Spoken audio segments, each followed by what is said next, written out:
السلام علیکم ورحمۃ اللہ وبرکاتہ۔ حضور صلی اللہ علیہ وآلہ وسلم کے روضہ اقدس سے توسل۔ حضرت ابو جوزہ اوس بن عبداللہ رضی اللہ عنہ سے مروی ہے، وہ بیان کرتے ہیں کہ ایک مرتبہ مدینہ منورہ کے لوگ سخت قحط میں مبتلا ہو گئے تو انہوں نے حضرت عائشہ رضی اللہ عنہا سے اپنی ناگفتہ بہ حالت کی شکایت کی۔ ام المومنین حضرت عائشہ رضی اللہ عنہا نے فرمایا، حضور نبی اکرم صلی اللہ علیہ وآلہ وسلم کی قبر انور یعنی روضہ اقدس کے پاس جاؤ اور وہاں سے ایک کھڑکی آسمان کی طرف اس طرح کھولو کہ قبر انور اور آسمان کے درمیان کوئی پردہ حائل نہ رہے۔ راوی کہتے ہیں کہ لوگوں نے ایسا ہی کیا تو اسی وقت بہت زیادہ بارش ہوئی، یہاں تک کہ خوب سبزہ اگ آیا اور اونٹ سبزہ کھا کھا کر اس قدر موٹے ہو گئے کہ محسوس ہوتا تھا جیسے وہ چربی سے پھٹ پڑیں گے، لہٰذا اس سال کا نام ہی عام الفتق یعنی پیٹ پھٹنے کا سال رکھ دیا گیا۔ حضرت مالک دار رضی اللہ عنہ جو کہ حضرت عمر رضی اللہ عنہ کے وزیر خوراک تھے،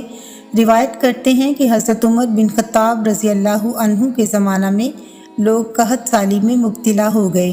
تو ایک صحابی حضور نبی اکرم صلی اللہ علیہ وآلہ وسلم کی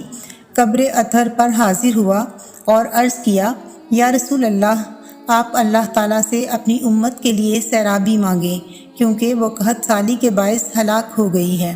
تو خواب میں حضور نبی اکرم صلی اللہ علیہ وآلہ وسلم اس صحابی کے پاس تشریف لائے اور فرمایا، عمر کے پاس جاؤ، اسے میرا سلام کہو اور اسے بتاؤ کہ تم سیراب کیے جاؤ گے، اور عمر سے یہ بھی کہہ دو، دین کے دشمن تمہاری جان لینے کے در پہ ہیں، ان سے ہوشیار رہو، ہوشیار رہو۔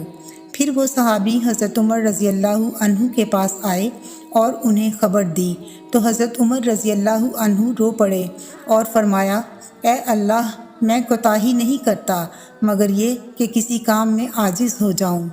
حضرت داؤد بن ابی صالح رضی اللہ عنہ روایت کرتے ہیں کہ ایک روز خلیفہ وقت مروان آیا اور اس نے دیکھا کہ ایک آدمی حضور نبی اکرم صلی اللہ علیہ وآلہ وسلم کی قبر انور پر اپنا چہرہ رکھے ہوئے ہے، تو اس آدمی نے کہا، کیا تم جانتے ہو کہ کیا کر رہے ہو؟ جب اس شخص نے مروان کی طرف رخ کیا تو وہ صحابی رسول حضرت ابو ایوب انصاری رضی اللہ عنہ تھے۔